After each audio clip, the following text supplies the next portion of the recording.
Hello everyone, I'm Amelia, also known as Indian Bookworm.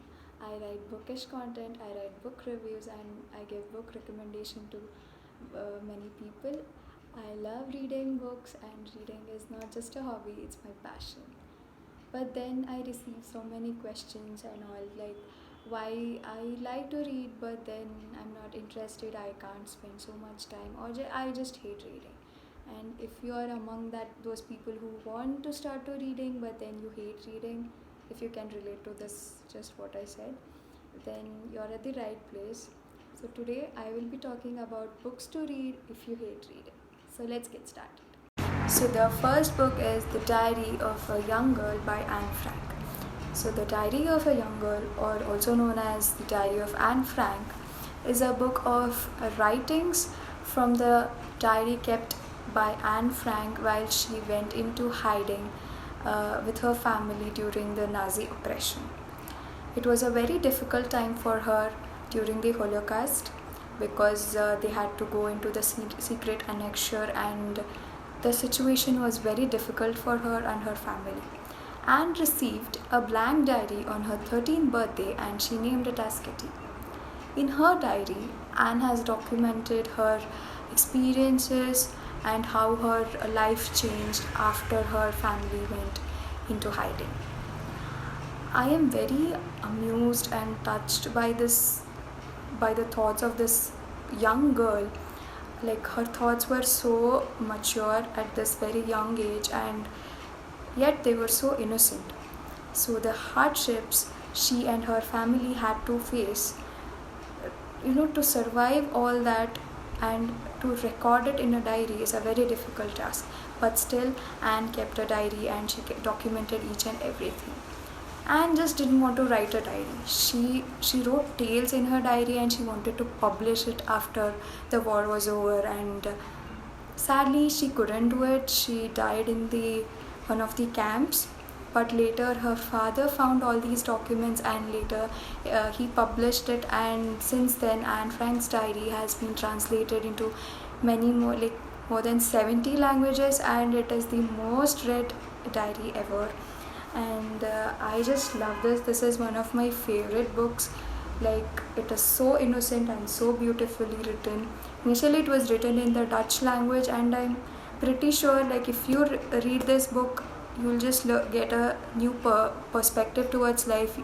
And I don't think, and like, there are things you take granted for, and after reading this you'll be very grateful for the things you have, and it's a very good book to read. Okay, the third book which I recommend is The Norwegian Wood by Haruki Murakami.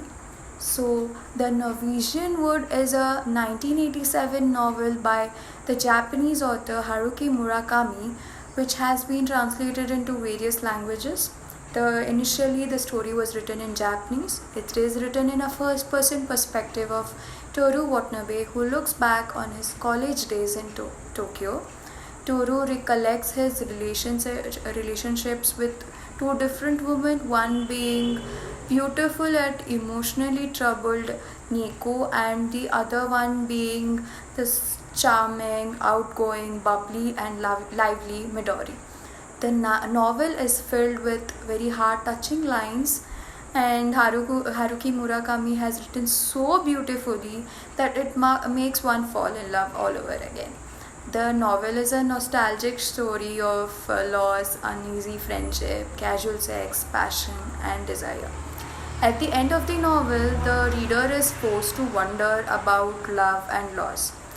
The book leaves you in a weird mental dilemma and makes you want to read it all over again. I had to read the book all over again to understand all the emotions and to just get over the fact that how beautiful this book is been written, and it is a must read, and it is one of my favorite books of all times. The fourth book which I recommend is The Alchemist. The Alchemist by Paulo Coelho was actually published in 1988 in the Portuguese language, and it became a widely translated international bestseller. It is a metaphorical novel. The Alchemist is about a young Andalusian shepherd named Santiago. The book follows his journey to the pyramids of Egypt after he repeatedly has these dreams about finding a treasure there. So Santiago sets on a journey, on a mystical journey actually, in search of the worldly pleasures and worldly treasure which he gets in his dreams. His conquest leads him to riches far different and far more satisfying. The experiences of Santiago during his journey make him realize that the importance of recognizing opportunity and learning to read the omens or read the signs, they say. Like, you know, during your journey, during your life's journey, there are different signs and omens, and they say you have to follow them. Well, Santiago does the same. And the book has some really inspiring quotes and lessons which one can apply in their life, and the book will motivate you to dream hard and work towards your goal and work towards your dream and to how to accomplish it. Since the book is a very short read, I think, see, can you see that? I think it will not be a much of a problem reading it.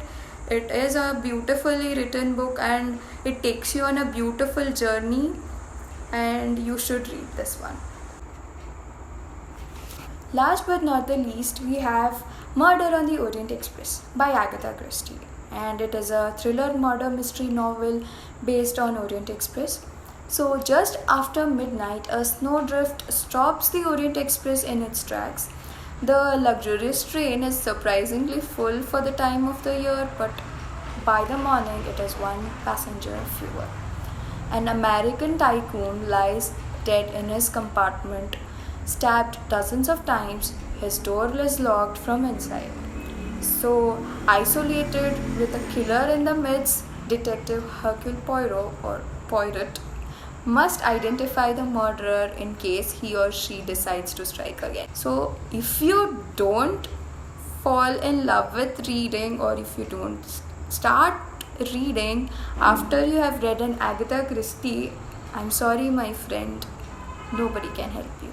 Agatha Christie is known as the Queen of Crime, and Orient Express, Murder on the Orient Express is undoubtedly one of Agatha Christie's greatest novels. I know some people say it is hyped, but then if it gets you hooked onto reading, then it's totally worth it. I just love this book, and there are many Agatha Christie's you can read.